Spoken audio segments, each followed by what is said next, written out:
Bismillah, alhamdulillah, la haula wala quwata illa billah, amma ba'du. Yang terhormat Bapak Kepala Sekolah SD Negeri Kaleng 1, Bapak Jasmin SPD EPD. Yang kami hormati rekan guru beserta staf karyawan SD Negeri Kaleng 1 beserta rekan sejawat yang berasal dari luar SD Negeri Kaleng 1 yang berbahagia.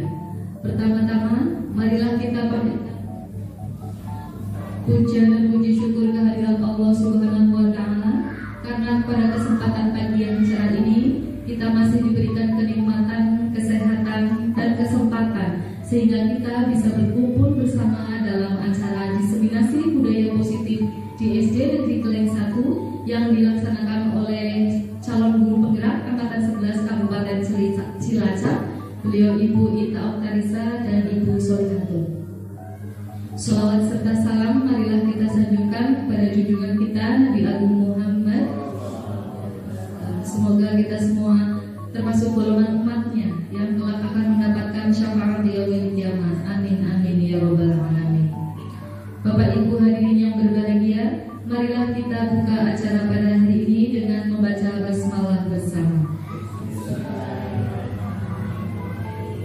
Teriring doa, semoga acara diseminasi budaya positif di SD Negeri Kaleng 1 dapat berjalan dengan lancar dan memberikan kebermanfaatan untuk kita semua. Amin amin ya robbal alamin. Acara selanjutnya adalah sambutan yang akan disampaikan oleh beliau Bapak Kepala Sekolah SD Negeri Kaleng 1 kepada Bapak Jasmin SPD EPD. Dipersilakan.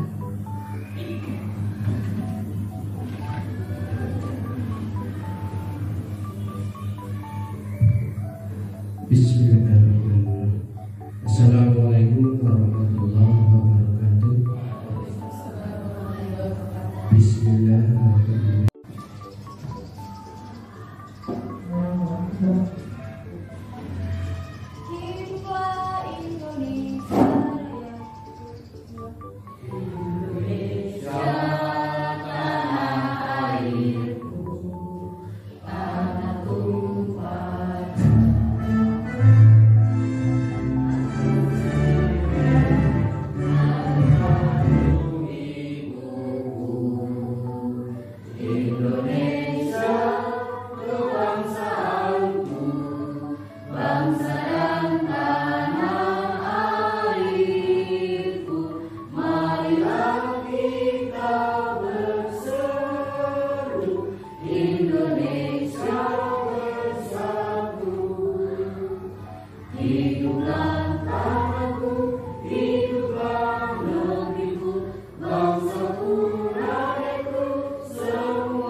Sepengetahuan saya, diseminasi itu bisa diadakan punya pengertian.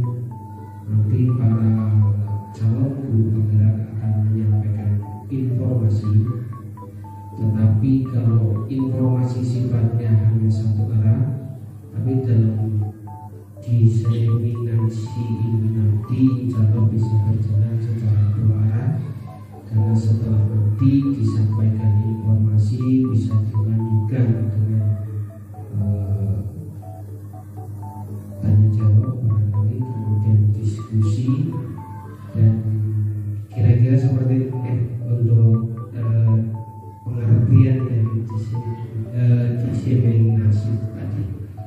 Nah, mudah-mudahan dari kegiatan ini nanti akan dan insya Allah akan mendapatkan satu kesimpulan ataupun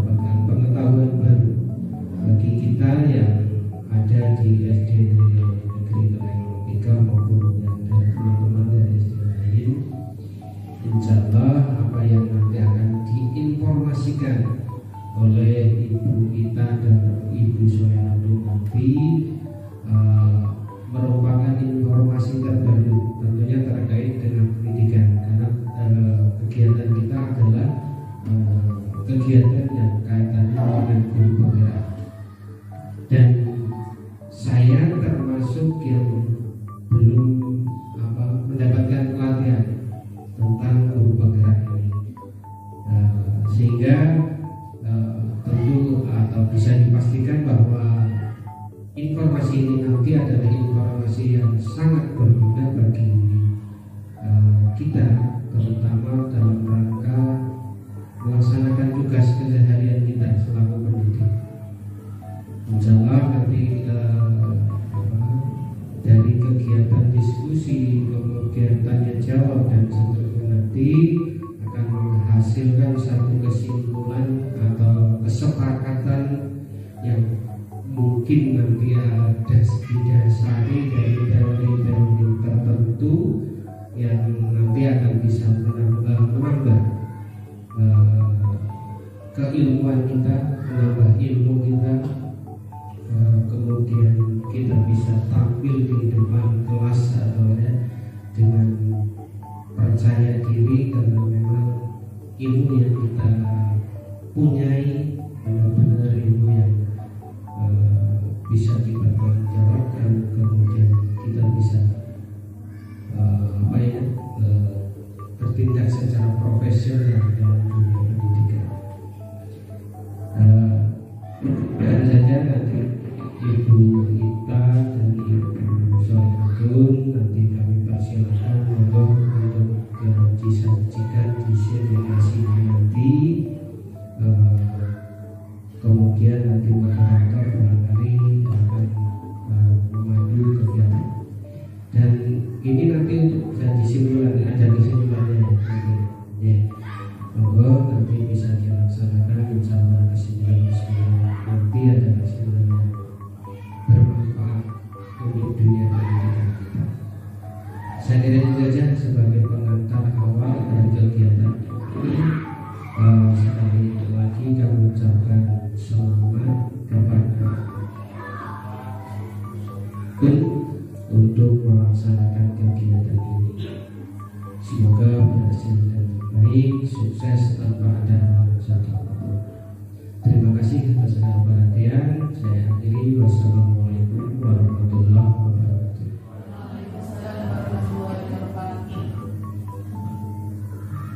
Berbahagia, marilah kita simak dan dengarkan bersama materi diseminasi pemahaman dan pengalaman dalam penerapan budaya positif yang akan disampaikan oleh rekan kita Ibu Solihatun selaku calon guru penggerak angkatan 11 Kabupaten Cilacap. Kepada yang terhormat Ibu Solihatun, dipersilakan. Pagi petang cari berlian.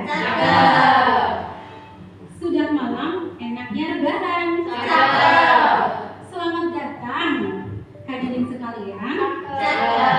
Yang menjawab salam semoga diberi keberkahan. Assalamualaikum warahmatullahi wabarakatuh. Waalaikumsalam warahmatullahi wabarakatuh. Iya, langsung saja yang saya hormati Bapak Jasmin SPD MPD selaku Kepala Sekolah SD Negeri Kalai 01, yang saya hormati Bapak Ibu Guru SD Negeri Kalai 01, serta yang saya hormati pula Bapak Ibu Guru satu kecamatan Pesugihan ya. Pertama-tama marilah kita panjatkan puji syukur kehadirat Allah Subhanahu wa taala yang telah melimpahkan rahmat dan hidayahnya kepada kita sehingga pada hari ini kita dapat berkumpul dalam acara diseminasi pemahaman dan pengalaman dalam penerapan budaya positif dalam keadaan sehat walafiat tanpa kurang suatu apapun. Salawat serta salam mari kita sanjungkan kepada junjungan kita Nabi Muhammad Sallallahu Alaihi Wasallam. Semoga kita semua mendapatkan syafaatnya di yaumul qiyamah. Allahumma amin. Saya ucapkan terima kasih juga yang sebesar-besarnya kepada Bapak Ibu Ibu yang sudah hadir meluangkan waktu di sini untuk saya ikut dalam melaksanakan penyampaian budaya diseminasi pemahaman dan pengalaman dalam penerapan budaya positif.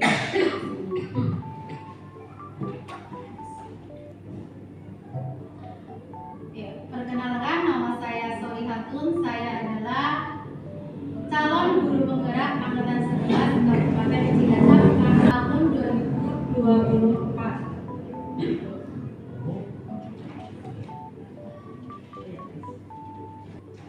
Tujuan kegiatan ini yaitu berbagi konsep budaya positif, berbagi pengalaman tentang penerapan budaya positif. Ya, itu perkenalkan Bapak fasilitator yang namanya Bapak Haris Purnawan. Beliau adalah seorang fasilitator CKP. Saya itu beliau sangat-sangat memotivasi, sangat-sangat luar biasa dalam membimbing dan mengarahkan agar CGB-nya itu bisa semangat terus. Kemudian juga ada, tidak kalah dengan ada juga pengajar praktik namanya Bapak Rudianto. Para CGB-nya untuk bisa mengerjakan tugas dengan baik.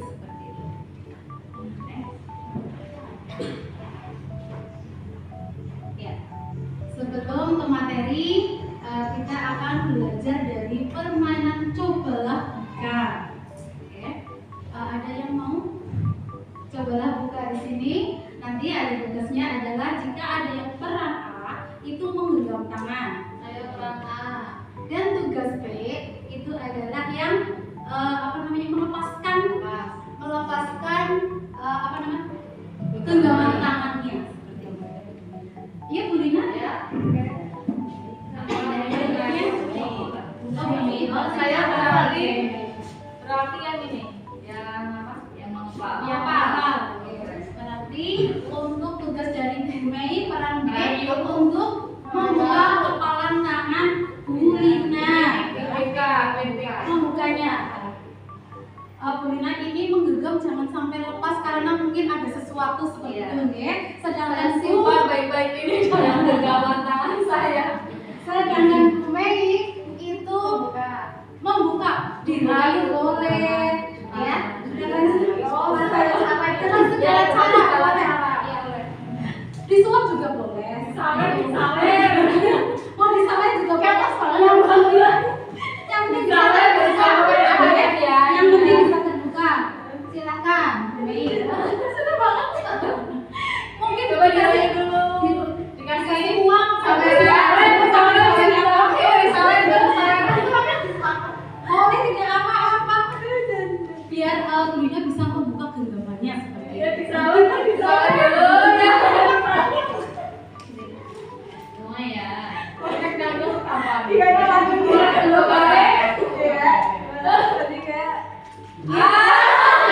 Dapat 50.000.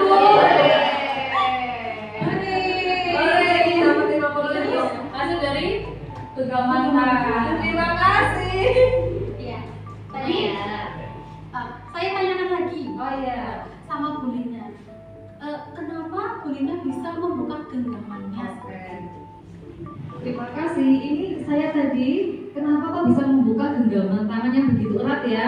Tadinya Bu Mei mencoba membuka genggaman tangan, tapi saya masih bersikeras saya harus menjaga genggaman tangan. Tapi begitu ada biru-biru lewat di depan tangan saya, langsung tanpa berpikir panjang saya buka genggaman tangan saya karena dalam hati saya, wah saya telah dilewatkan ada biru-biru begitu Bu Atun. Apalagi merah-merah buat tangan saya akan saya bilang. Saya tanya lagi sama Bu Mei, kenapa tadi bisa membuka tangannya Bu Lina?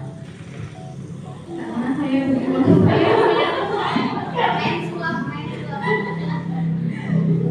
Karena pas mau butuh uang ya, jadi mencoba untuk merayu kan? Wah, seperti itu. Baik, terima kasih Bu Rina dan Bu Nai bisa yang Terima kasih.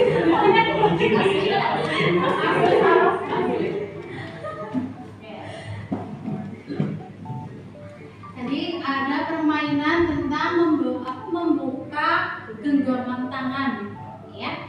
Bahwasanya kalau kita membuka genggaman tangan berarti siapa ini yang menjadi kendalinya? Apakah si Bu Mai, apakah si Bu Rina? Menurut Bapak Ibu yang mana ini yang menjadi kendali? Ini juga termasuk kendali. Ya, ya. Jadi yang menjadi kendali itu Bu Rina juga punya kendali. Punya. Bebas ya, dia mau membuka boleh, mau tidak juga boleh seperti itu ya. Kemudian Bu Mai juga bebas, dia mau merayu dengan yang penting kebuka itu juga bebas terserah Bu Mai. Jadi semua itu adalah bahwa kita yang mengendalikan itu adalah bahwa yang mengendalikan adalah diri kita sendiri. Semua orang itu memiliki kendali.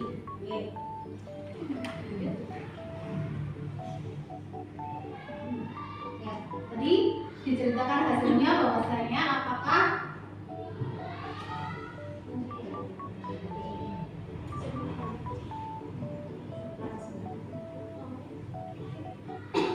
ya, itu jawaban yang pastinya bahwa untuk kita sendiri yang memegang kontrol atas kepalan tangan kita. Apakah kita membuka atau menutup kepalan tangan kita? Itu tergantung pada diri kita masing-masing sesuai dengan kebutuhan dasar kita.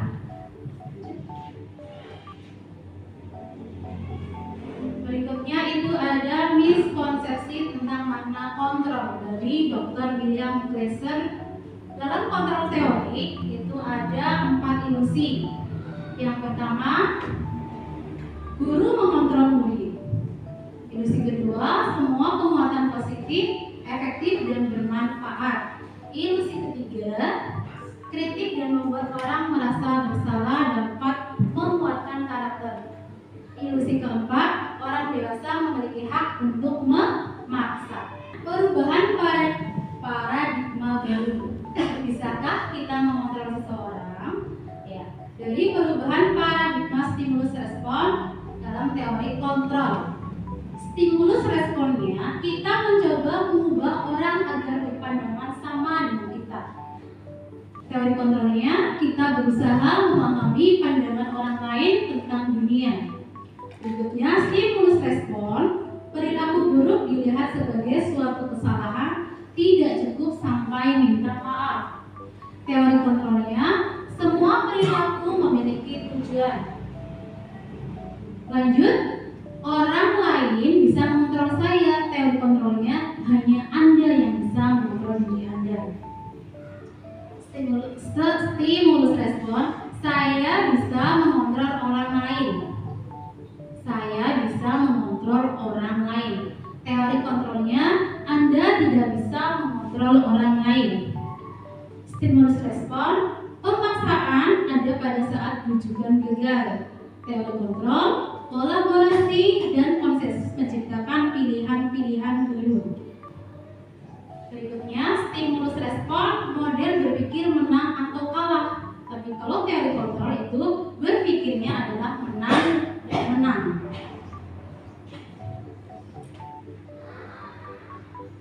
Selanjutnya berasal dari bahasa Latin disciplina yang artinya belajar. Makna asal dari kata ini berkonotasi dengan disiplin diri dari murid-murid Socrates dan Plato. Disiplin diri membuat orang menggali potensinya membuat sebuah tujuan apa yang dihargai. Makna kata disiplin sering berubah menjadi sesuatu yang dilakukan seseorang pada orang lain untuk mendapatkan kepatuhan. Ya, jadi disiplin itu bisa dikatakan dengan kepatuhan. Oke, jadi aturan, tata tertib untuk mendapatkan suatu kepatuhan. Kecenderungan umum adalah menghubungkan kata disiplin dengan ketidaknyamanan, bukan dengan apa yang kita hargai atau pencapaian suatu tujuan yang mulia. Selanjutnya ada nilai-nilai kebajikan universal. Nilai kebajikan merupakan sifat-sifat positif manusia yang merupakan tujuan mulia yang ingin dicapai setiap individu. Bersifat universal, lintas bahasa, suku, bangsa, agama maupun latar belakang. Dengan mengaitkan nilai-nilai kebajikan yang diyakini seseorang, maka motivasi intrinsiknya akan terbangun sehingga menggerakkan motivasi dari dalam diri untuk mencapai tujuan mulia yang diinginkan. Menurut Jian Dosen 1998, nilai kebajikan yang dicapai setiap Indonesia itu dikenal dengan profil pelajar Pancasila. Ya, tadi sudah dinyanyikan, sekarang diingat-ingat lagi ya. Mungkin siapa yang mau membacakan? Ya, monggo.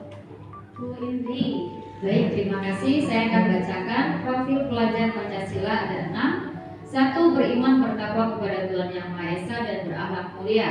2. Mandiri. 3. Bernalar kritis. 4. Berkebinekaan global. 5. Bergotong royong dan 6. Kreatif. Begitu. Terima kasih. Jadi profil pelajar Pancasila ini ada 6 dimensi yang harus kita ketahui dan kita juga harus terapkan untuk peserta didik kita.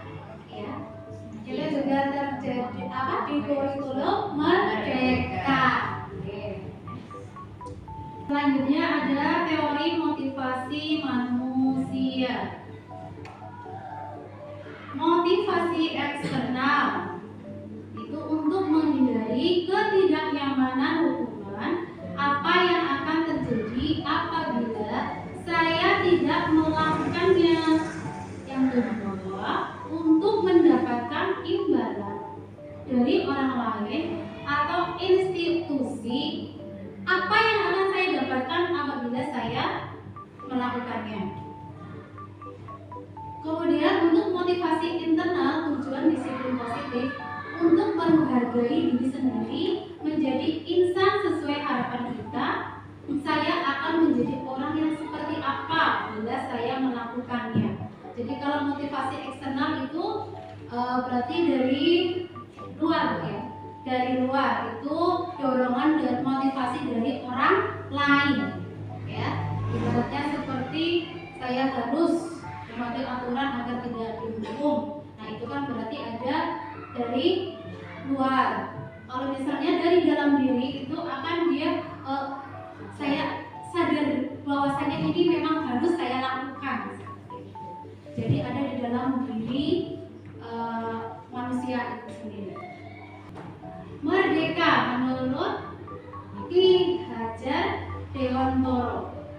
Merdeka itu artinya tidak hanya terlepas dari pemerintah, akan tapi juga cakap buat memerintah diri sendiri.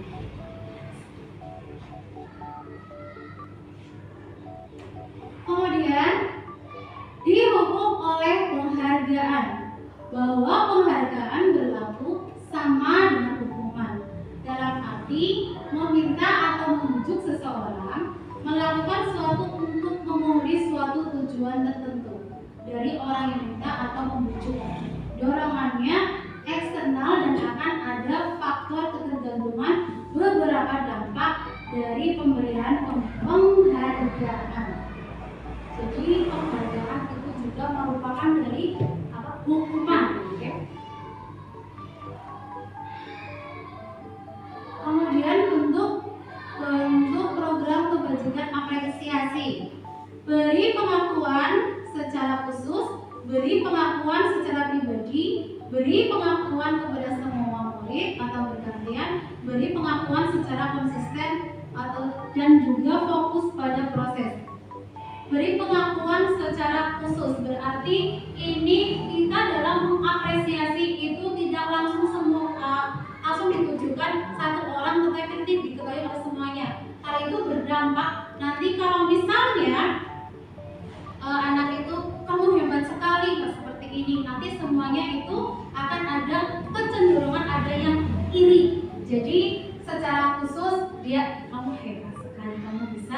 mengerjakan tugas ini seperti itu. Kemudian beri pengakuan kepada semua murid secara bergantian. Jadi personal, ya. Jadi penghargaannya personal. Tidak langsung ke semua orang. Lanjut.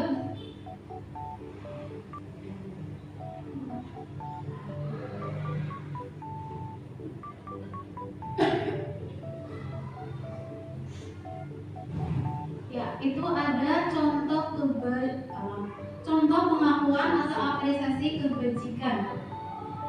Pembuka kemarin saya perhatikan dengan kebajikannya, rasa empatimu besar sekali. Situasi pada saat menolong murid baru di kelas kita. Itu contohnya. Kemudian saya menghargai.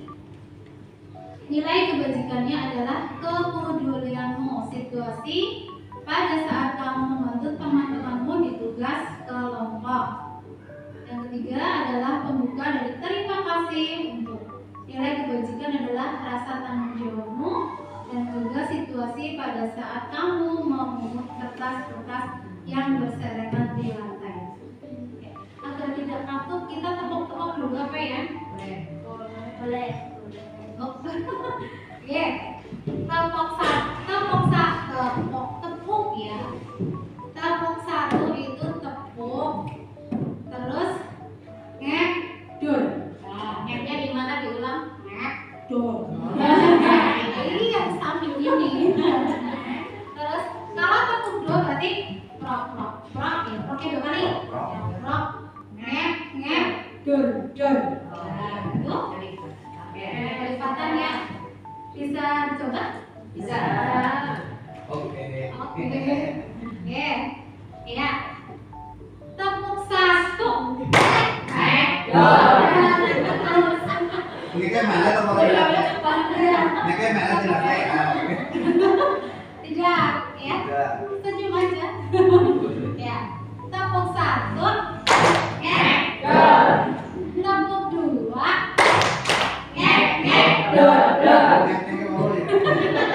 Iya, betul sekali. Kalau dua tepuknya dua, ngeknya dua. Dornya dua kali.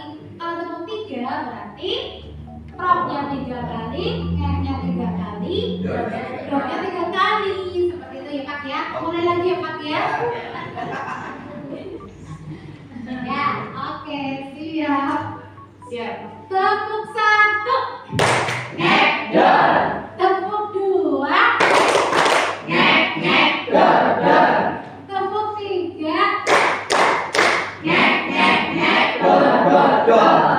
Ya, terima kasih. Tepuk tangan. Ya. Iya, mohon maaf. Ya karena sudah dua kali berarti kan sudah ngantuk ya Pak ya. Oke. Dilanjut bisa? Bisa. Iya.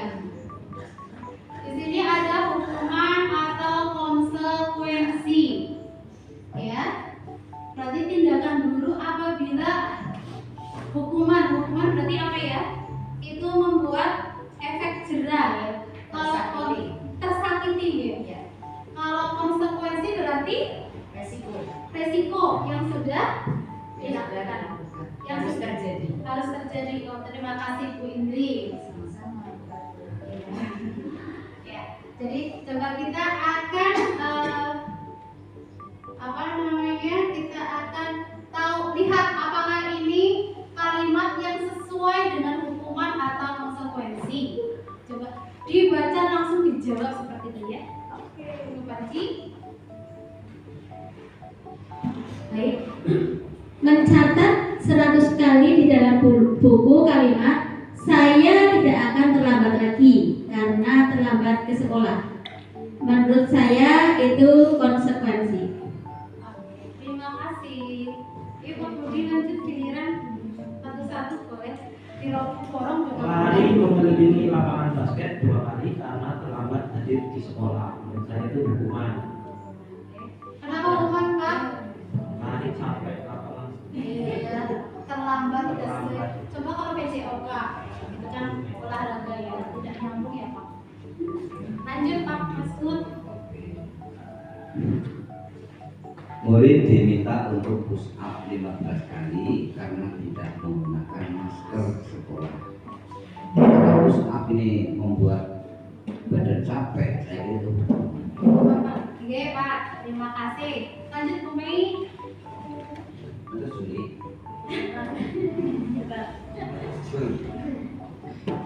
Hukuman atau konsekuensi menjadikan tugas yang telah dicoret-coret konsekuensi ya. Lanjut Bu Sarah. Membersihkan tumpahan air di meja tulis karena tersenggol pada saat belajar. Itu merupakan konsekuensi.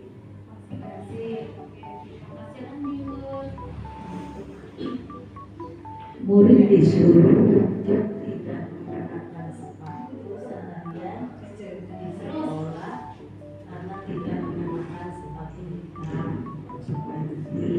Oke, terima kasih. Lanjut Bu Edi. Lari mengiringi lapangan basket 2 kali karena terlambat 10 menit untuk pelajaran PJK. Terima kasih.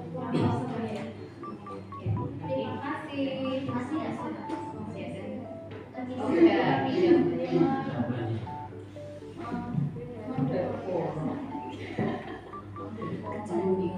Ya. Mencatat 100 kali di dalam buku kalimat. Saya tidak akan menambah lagi. Berarti apa ya? Konsekuensi. Lari mengelilingi lapangan basket 2 kali karena terlambat hadir di sekolah. Apa? Hukuman. Ketiga, murid diminta untuk push up 15 kali karena tidak menggunakan masker ke sekolah adalah hukuman. Nomor 4, menggantikan kertas tugas teman yang telah dicoret-coret itu konsekuensi. 5, membersihkan tumpahan air di meja tulis karena tersenggol pada saat belajar adalah konsekuensi. Murid disuruh untuk tidak mengenakan sepatu harian di sekolah karena tidak mengenakan sepatu hitam. Hukuman.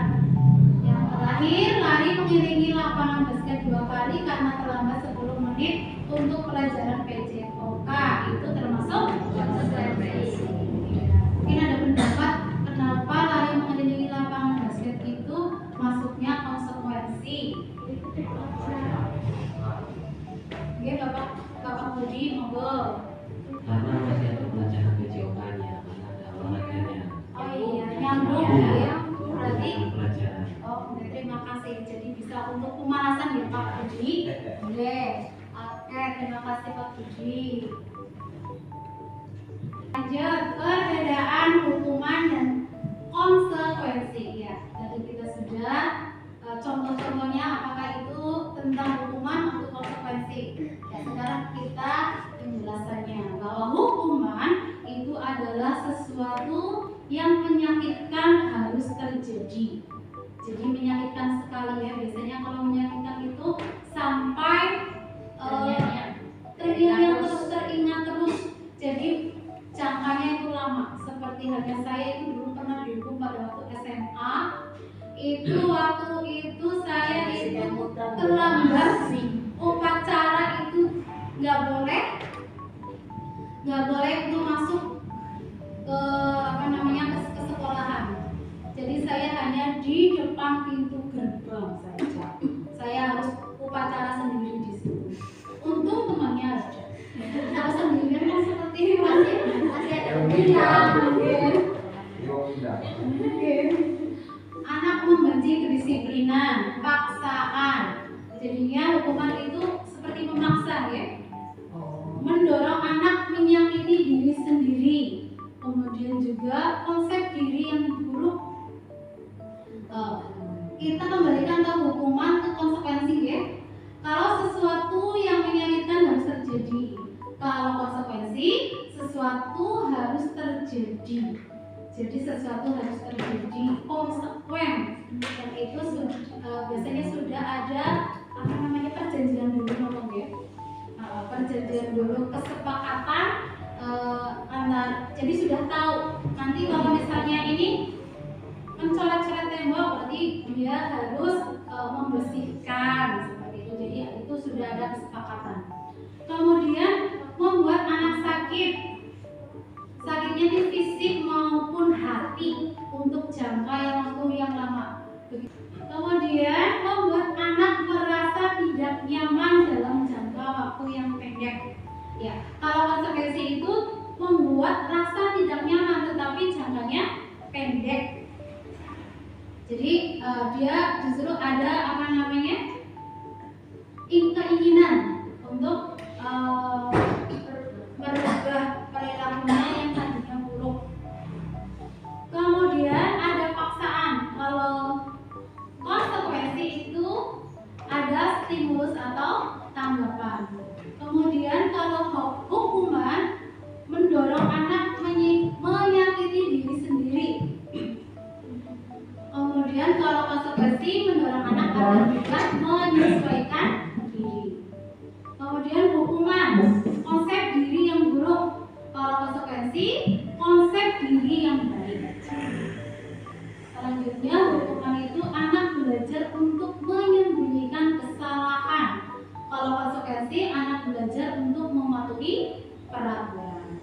Kemudian hukuman itu juga mengakibatkan anak itu menjadi bisa marah, rasa bersalah, kemudian juga dipermalukan, merasa tidak dihargai.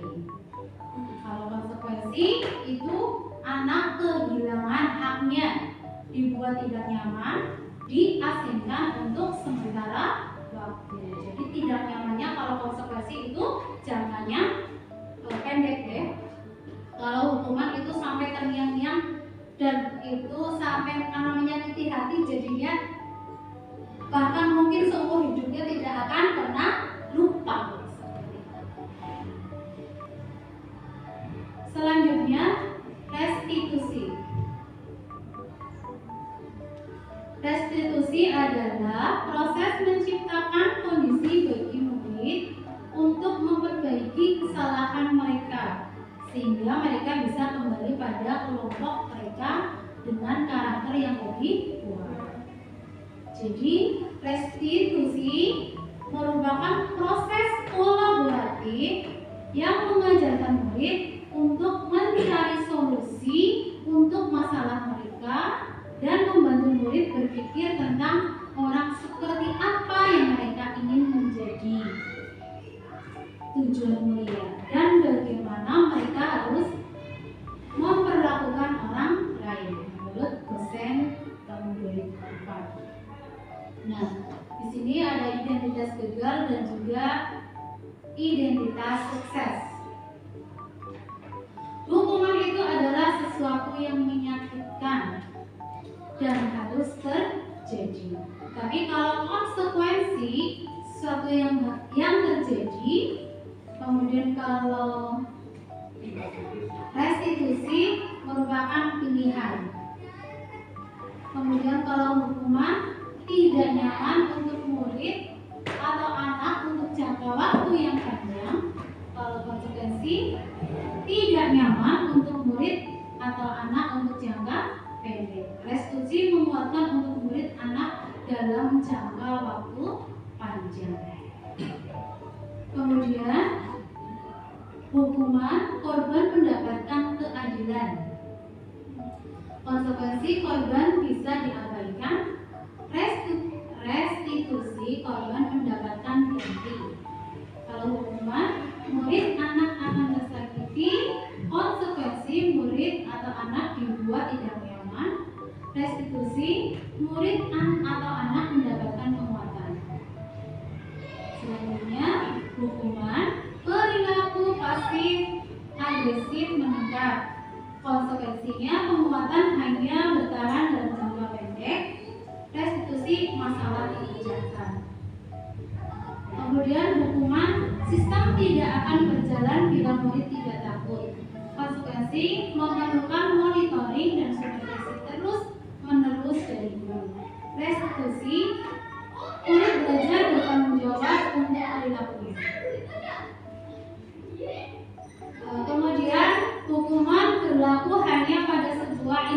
restitusi tidak berlanjut pada kehidupan nyata. Konsekuensi membantu penerapan mengikuti peraturan dalam masyarakat. Restitusi fokus pada pemecahan masalah dalam jangka waktu yang panjang. Berikutnya hukuman. Peraturannya adalah, contohnya adalah peraturannya adalah kamu harus dilaksanakan, padahal belum ada kesepakatan. Mereka tidak tahu dan mereka harus melaksanakan. Kemudian konsekuensi, apa peraturannya? Mampukah kamu melakukannya? Terima kasih. Jadi di sini konsekuensinya sudah tahu peraturannya apabila apa yang dilanggar itu konsekuensinya seperti apa. Restitusi, apa yang kamu yakini? Apa yang bisa kamu lakukan untuk memperbaiki masalah ini? Jadi kalau restitusi itu lebih menekankan anak untuk menyelesaikan permasalahannya sendiri, bertanggung jawab atas tindakannya. Kemudian hukuman, murid atau anak itu bisa membenci peraturan. Kemudian kalau konsekuensi, murid atau anak menghormati peraturan. Sedangkan restitusi, murid dapat menghormati dirinya dan orang lain. Jadi di dalam restitusi itu anak bisa menghargai dirinya sendiri.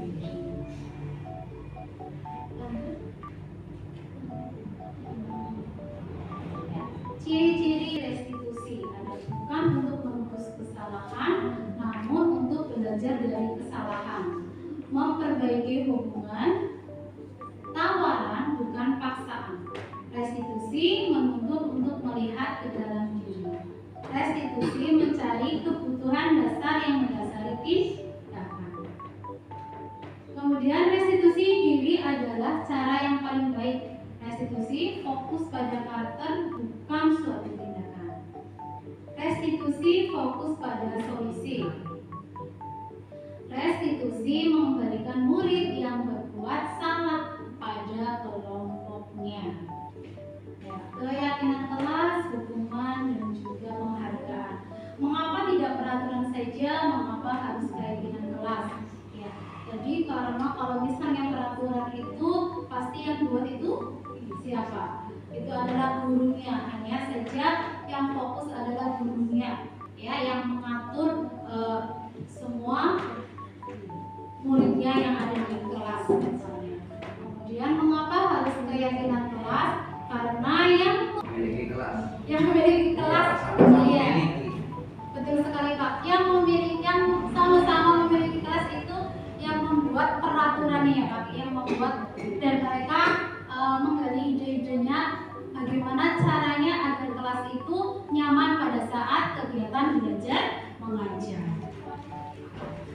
Ya, keyakinan kelas itu ditujukan kepada semuanya yang ada di dalam komunitas kelas itu sendiri. Jadi mereka itu membuat kesepakatan bersama, lalu diyakini bersama dan tanggung jawab bersama. Apabila dilanggar itu juga ada konsekuensinya. Lanjut. Nah, ini kemarin saya mencoba membuat keyakinan kelas 1. Karena kelas 1 masih baru dan itu anak-anaknya masih belum kondusif, jadi saya tidak video. Saya hanya foto saja. Kemudian saya pertama adalah menjelaskan keyakinan kelas. Dari saya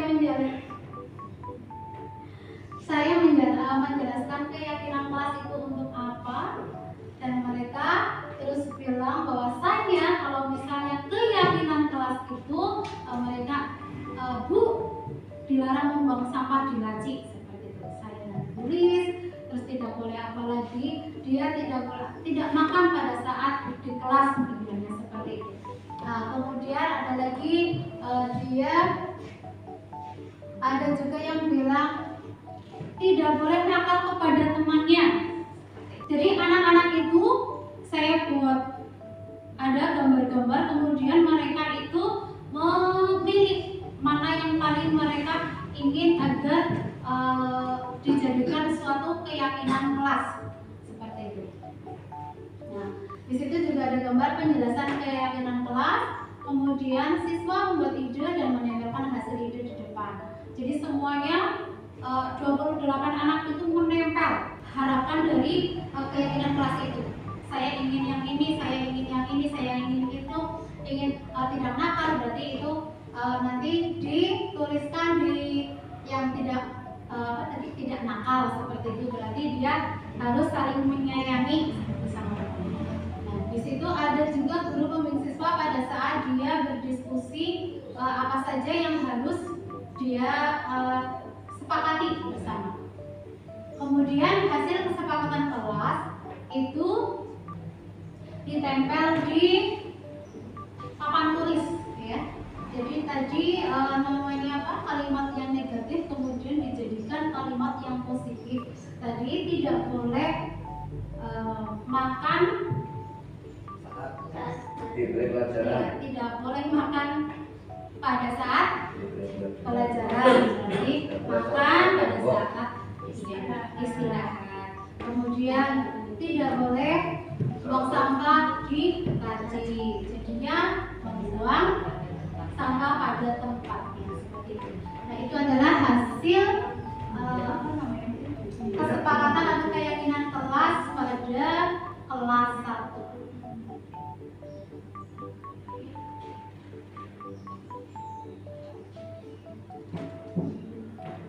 Selanjutnya, seluruh tindakan manusia itu memiliki tujuan tertentu. Semua yang kita lakukan adalah usaha terbaik kita untuk mendapatkan apa yang kita inginkan. Ketika kita mendapatkan apa yang kita inginkan, sebetulnya saat itu kita sedang memenuhi satu atau lebih dari satu kebutuhan dasar kita. Ketika seorang murid melakukan suatu perbuatan yang bertentangan dengan nilai-nilai kebajikan atau melanggar peraturan, hal itu sebenarnya dikarenakan mereka gagal memenuhi kebutuhan dasar mereka.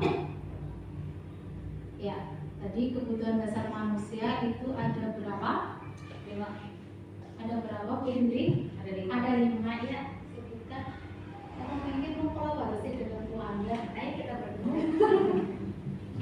Yang pertama kebutuhan untuk hidup atau kebutuhan hidup, yang kedua cinta kasih, kebutuhan penguasaan, kebutuhan kebebasan, dan kebutuhan kesenangan. Ya, terima kasih. Malah saya semua itu. Bu Anda, cinta kasih. Coba. Iya.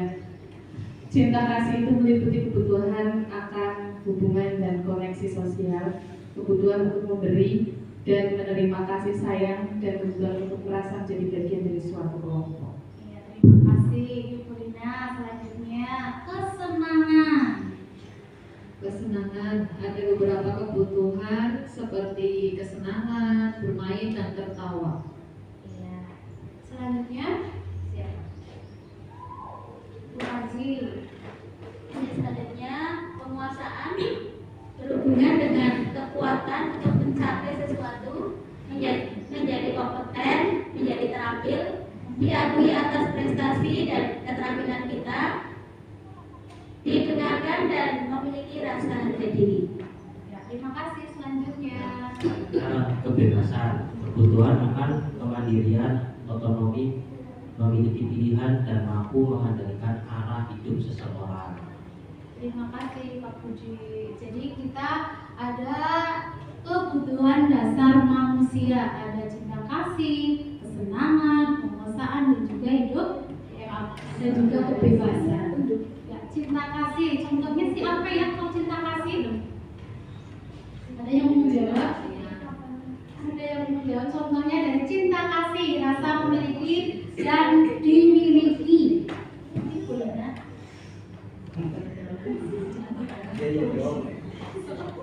Kebutuhan cinta kasih atau rasa memiliki dan dimiliki kita diterapkan di pembelajaran kalian di kelas nih.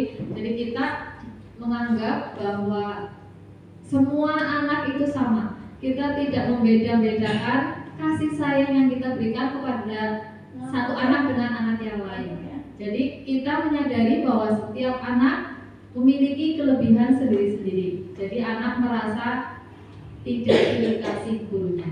Semua guru melakukan hal yang sama kepada semua siswanya tanpa terkecuali. Ini menurut saya arti dari kebutuhan cinta kasih atau rasa memiliki di dalam pembelajaran. Anak merasa dihargai, diberi perhatian oleh gurunya tanpa membeda-bedakan. Seperti itu Bu Antun. Tepuk tangan.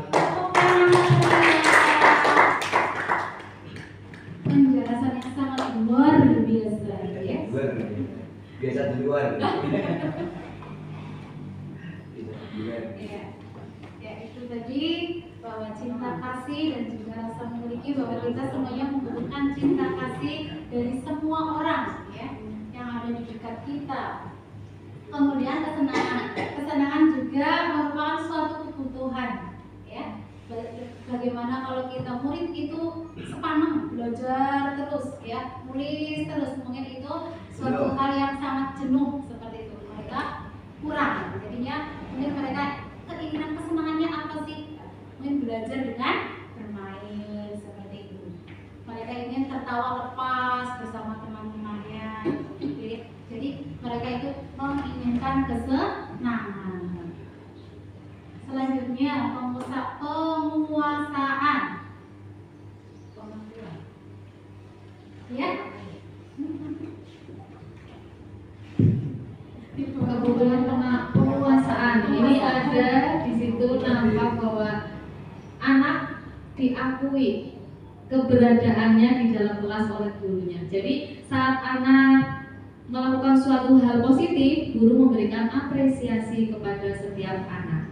Jadi sekali lagi ditekankan bahwa di dalam kelas itu tidak ada anak yang bodoh. Yang ada mereka belum bertemu dengan guru yang tepat untuknya. Menurut saya seperti itu Bu Artu. Mungkin ada yang menambahkan lagi. Pengusahaan itu jelas sekali Bu Rina bahwasanya apa tadi, bahwa Diakui keberadaan siswa itu diakui, tidak anak ini merasa dia tidak diakui, diabaikan seperti itu.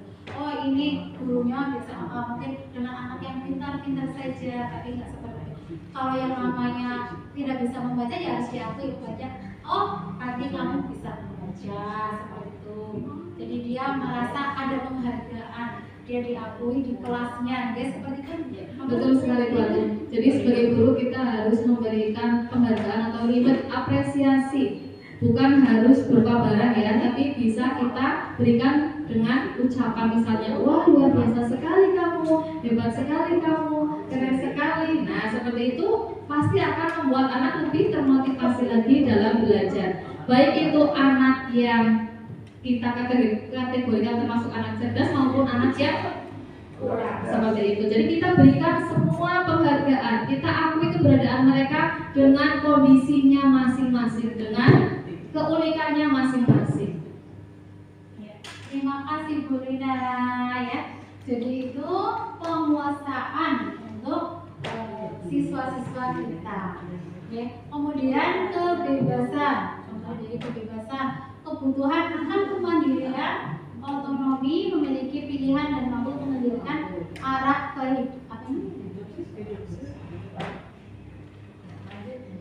Mengendalikan arah hidup seseorang. Jadi anak juga memiliki kebebasan, tidak dipaksakan ya harus ini dan itu, harus kamu mengerjakan PR harus selesai. Mereka juga memiliki kebebasan mereka untuk mengerjakan dengan santainya, dengan dia sesuai dengan programnya kemampuannya ya seperti itu. Jadi perlahan-lahan anak ini nanti akan digali juga tentang dia akan bisa potensinya akan tergali, mengembangkan potensinya. Lanjut. Ya, berikutnya adalah 5 posisi kontrol guru pada murid. Ada yang mau bacakan Bu Esti? 5 posisi kontrol guru pada murid. Yang pertama penghukum, yang kedua membuat orang merasa bersalah, yang ketiga teman, keempat pemantau atau monitoring, kelima manajer atau pengelola. Terima kasih.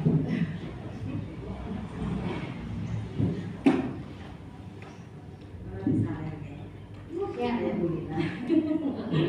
Terima kasih Bu Hesti. Tadi ada berapa? 5 posisi kontrol. Satu yaitu apa tadi ya Bu? Penghukum. Penghukum. Jadi namanya menghukum itu menggunakan hukuman fisik atau verbal. Biasanya itu kata-katanya juga marah-marah apa ya? Tinggi dengan nada ya tinggi. Ngegas. Tegas. Ngegas. Ngegas. Oh ngegas. Atur apa? Apa gimana biasanya? Contohnya patuhi aturan saya dan harus dilaksanakan. Berdiri. Berdiri. Tidak mengerjakan PR. Langsung berdiri seperti itu. Itu adalah posisi menghukum, ya. Posisi kontrolnya untuk menghukum. Kemudian membuat orang merasa bersalah. Itu dengan kata-katanya itu suaranya lembut, membuat orang lain merasa tidak nyaman. Membuat orang merasa bersalah. Suara lembut membuat orang merasa tidak nyaman. Contohnya kata-katanya ini adalah ibu sangat kecewa sekali dengan kamu. Ya, itu adalah membuat orang merasa bersalah. Salah Mbak. Kemudian menjadi kontrol teman, itu hubungannya itu baik terjalin antara guru dan juga muridnya. Oke, misalnya contohnya adalah ayo bantulah demi ibu nak, seperti itu. Kemudian monitor atau pemantau. Kalau monitor berarti apa? Mengawasi apa ya? Mengawasi. Ya, kita yang memantau, kita yang bertanggung jawab untuk mengawasi perilaku anak-anak yang kita awasi. Contohnya apa yang telah kamu lakukan. Kemudian posisi yang kelima yaitu manajer atau pengelola sendiri. Nah, berikut ada video tentang 5 posisi kontrol guru agar bisa lebih paham lagi saksinya. Salam bahagia Ibu dan Bapak Guru hebat. Dalam penerapan disiplin positif restitusi, salah satu program yang dikembangkan adalah 5 posisi kontrol. 5 posisi kontrol dalam restitusi adalah proses perjalanan seorang pendidik agar dapat mengenali dirinya. Pada video kali ini, kita akan membahas tentang 5 posisi kontrol yang dikembangkan oleh Diane Lawson dan contoh penerapannya.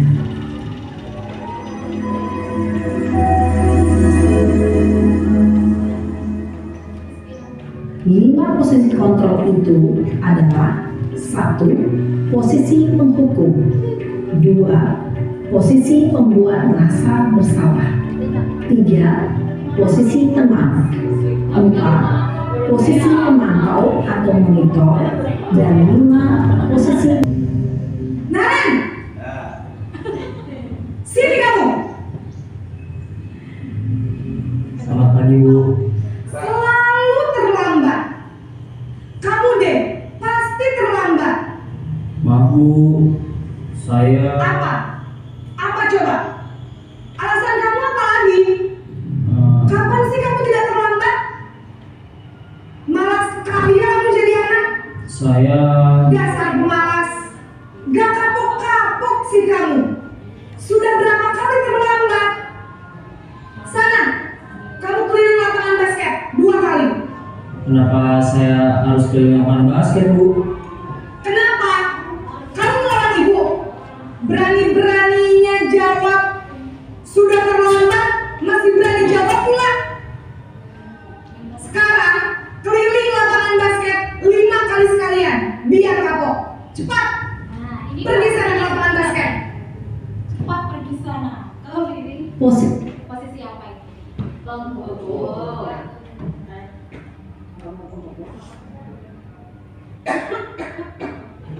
Apa? Maaf. Tadi posisi Neram seperti itu. Menurut Bapak Ibu dari tadi itu posisi kontrol guru sebagai apa Pak?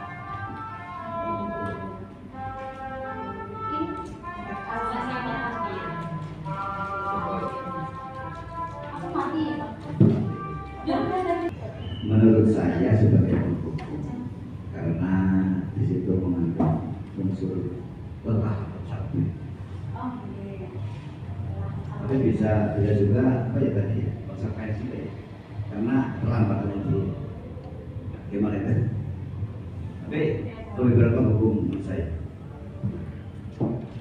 Ya, terima kasih. Ada yang menjawab lagi penghukum. Betul apa salah menurut Bapak Ibu semuanya? Betul ya, posisinya sebagai penghukum. Dari situ alasannya adalah ada kata-kata bahwasanya harus lari, harus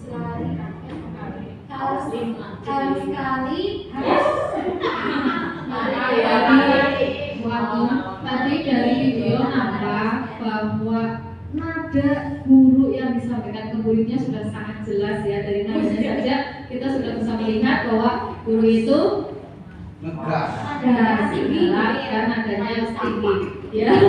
Seperti saya ketika menghadapi murid yang begitu luar biasa sekali. Jadi ini pembelajaran buat kita semua bahwa ketika menghadapi murid lebih sabar lagi. Betul sekali Bu Farjianti. Tapi dia tadi belum ngasih alasan dari bangga lagi oleh guru. Iya, itu tepat sekali. Tidak mendengarkan, Iya. tidak mendengarkan alasan muridnya. Jangan kita tiru maksudnya. Iya. Kita dengarkan dulu alasan dari anak tersebut bagaimana bisa terima atau tidak. Menurut saya. Ya, sip. Selanjutnya ada suatu pernyataan dan juga siapa yang mengatakan. Di situ saya kecewa sekali dengan kamu. Menurut Bapak Ibu itu apa? Sebagai apa? Kontrol gurunya sebagai apa yang penghukum atau membuat rasa bersalah atau mungkin penghukum atau lagi pemantau atau mungkin manajer membuat rasa bersalah. Membuat rasa bersalah. Berikutnya, kamu tidak pernah benar melakukannya. Menurut Bapak Ibu, penghukum. Ayolah, lakukan demi ibu bapak. Siapa yang mengatakan? Teman. Apakah kamu mau mendapat stiker bintang hari ini? Apa ini? Pemantau, manajer atau teman? Ya. Bagaimana kamu bisa menyelesaikan masalah ini? Manajer. Kamu selalu yang paling terakhir. Penghukum. Kita cek.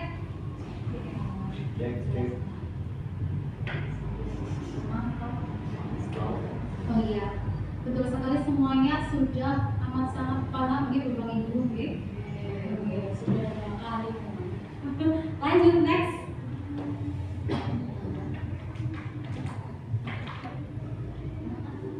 Kemudian segitiga restitusi.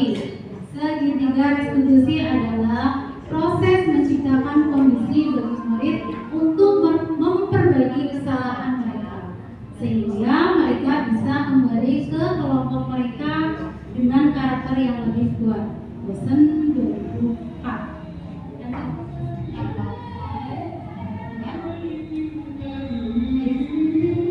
Segitiga restitusi.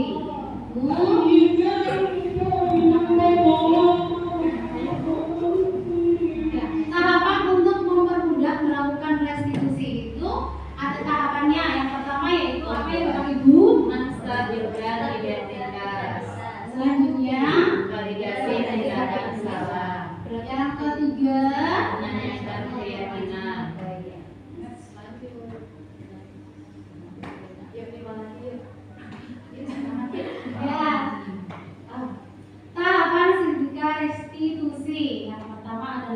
mengembalikan identitas. Hal ini untuk apa? Untuk membuat anak yang merasa gagal karena membuat salah menjadi positif terhadap dirinya. Di situ ada contoh-contoh guru dapat berkata apa pada saat stabilkan identitas. Itu ada berbuat salah itu hal yang manusiawi. Tidak ada manusia yang sempurna. Bapak Ibu juga buat salah, kita pasti bisa menyelesaikan permasalahan ini. Bapak Ibu tidak tertarik untuk mencari tahu siapa yang benar, siapa yang salah. Bapak Ibu lebih tertarik untuk menyelesaikan masalah. Kalau kamu menyalahkan dirimu sendiri terus menerus, apakah kamu bersikap baik pada dirimu sendiri? Next. Selanjutnya yaitu validasi tindakan yang salah. Di sini validasi itu untuk membantu siswa menganalisis kebutuhan yang ingin dipenuhinya ketika melakukan kesalahan itu. Pada dasarnya setiap tindakan manusia tujuannya adalah memenuhi basic need, apakah itu power, freedom, love and belonging, fun atau survival. Nah, di sini juga ada contoh kata-kata yang dari validasi tindakan yang salah. Yaitu kamu bisa saja akan melakukan hal yang lebih buruk, tapi kamu tidak melakukannya kan? Tidak. Lanjut. Tahapan ketiga restitusi yaitu menanyakan keyakinan. Nah, di sini tahapannya adalah menanyakan keyakinan adalah untuk anak bisa melihat kesalahannya dihubungkan dengan norma sosial dan nilai-nilai yang mendasari manusia berinteraksi dengan orang lain. Nah, ini contoh dari kalimat kata-katanya. Apa nilai yang kita percaya di kelas atau sekolah kita? Nilai-nilai kewajiban apa yang telah kita sepakati? Kelas yang ideal itu seperti apa sih? Lanjut.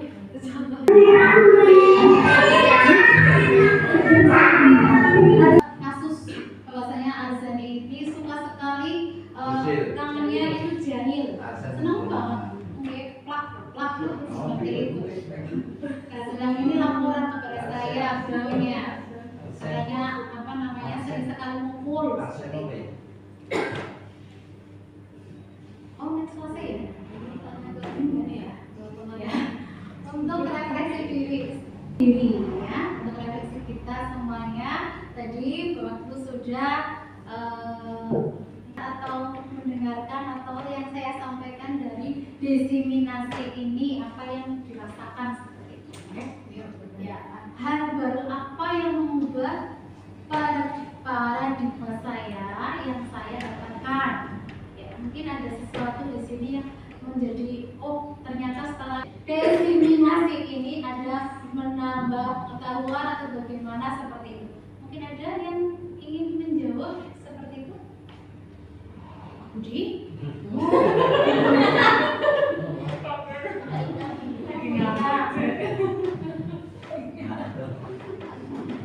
Terima kasih atas waktunya, izin merefleksi. Pemaparan yang disampaikan oleh Ibu Atun itu luar biasa dan menambah pengetahuan untuk saya. Dan dari ilmu-ilmu tadi, insya Allah akan saya implementasikan ke dalam tugas keseharian saya. Yang pertama tadi tentang membuat keyakinan kelas, ya, kemudian penerapan segitiga restitusi, di mana dalam penyelesaian masalah kita menggunakan 3 tahap. Tahap apa saja ya Bapak Ibu?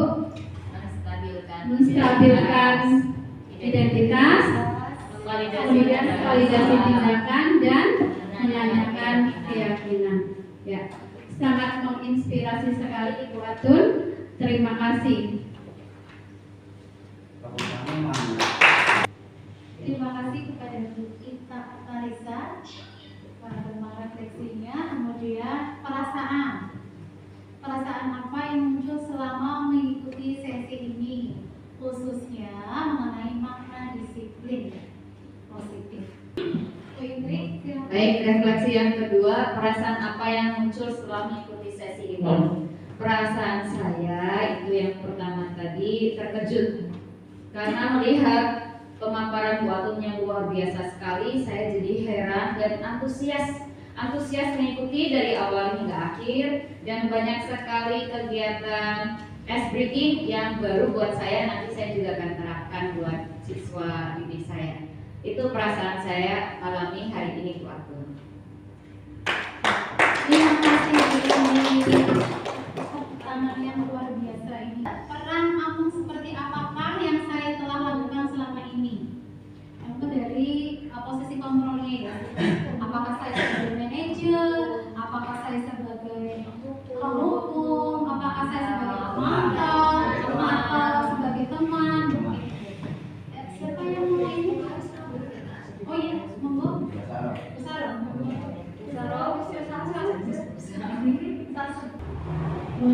Peran Among seperti apakah yang saya telah lakukan selama ini? Sebelum mengikuti kegiatan ini mungkin ada beberapa kasus yang peran saya sebagai penghukum ya, karena belum tahu. Nah, setelah ini mungkin akan saya implementasikan ke dalam kegiatan pembelajaran, memposisikan saya sebagai teman, seperti itu. Terima kasih Bu Sarah. Sebagai teman, seperti apa lagi? Mungkin sumangkong, seperti manajer. Berarti pola-polanya tidak ada yang mau menghukum murid-muridnya. Jadi semuanya sudah tahu bagian kita. Terima kasih tadi sudah dipaparkan dari A sampai Z tentang budaya positif. Ya, mungkin ada yang mau ditanyakan seperti itu Bapak Ibu? Tidak. Tidak ada yang mau bertanya ini? Tidak. Sudah paham. Tadi sudah jelas semuanya ya. Jelas. Semoga kita bisa menerapkan apa yang ilmu yang bermanfaat di sini ya. Amin. Ditutup dengan pantun. Kemarin tadi kan sudah dibuka dengan pantun ya. Sekarang kita tutup dengan pantun lagi. Oke. Saling cakep ini. Bunga melati tumbuh di halaman. Harumnya wangi menenangkan hati. Cukup sekian yang bisa disampaikan. Mohon maaf jika ada salah dan hilaf diri. Terima kasih. Assalamualaikum warahmatullahi wabarakatuh.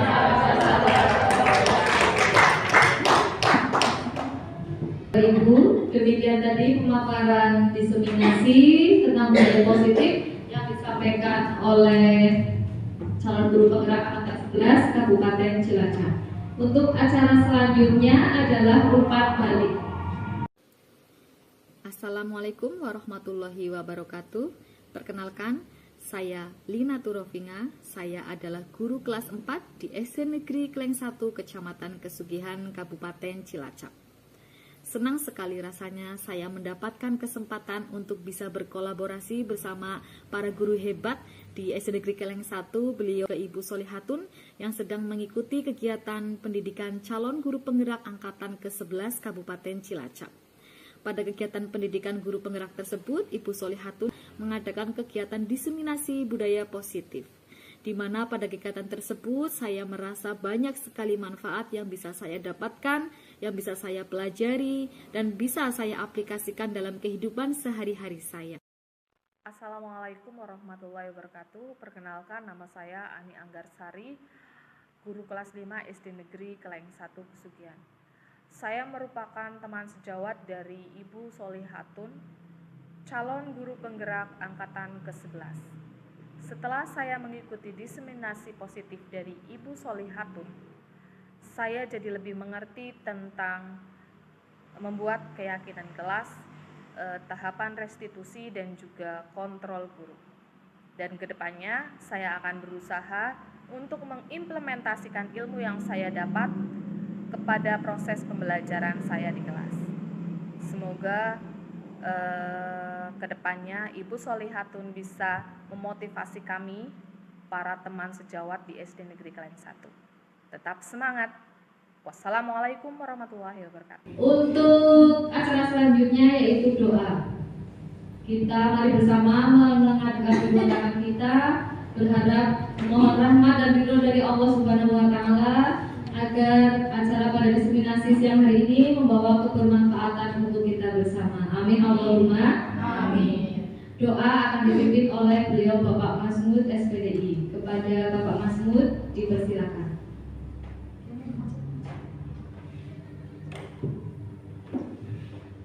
Assalamualaikum warahmatullahi wabarakatuh. Langsung oke. Hari ini ya Al-Fatihah.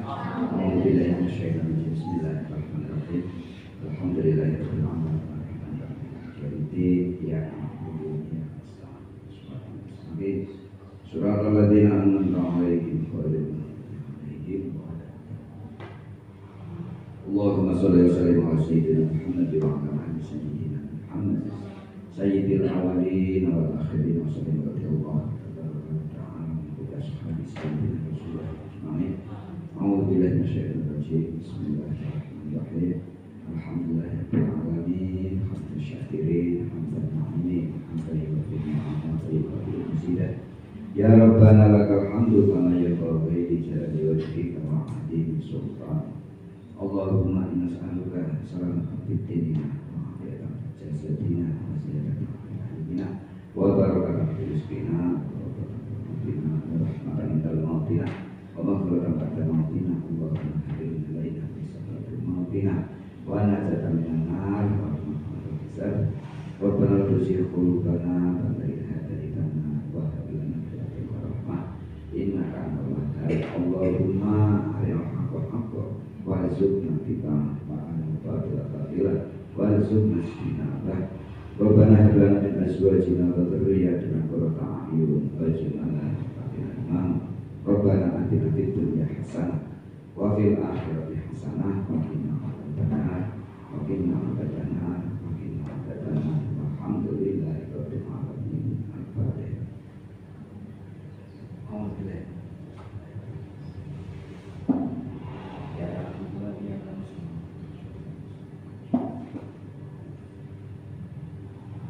Wassalamualaikum warahmatullahi wabarakatuh.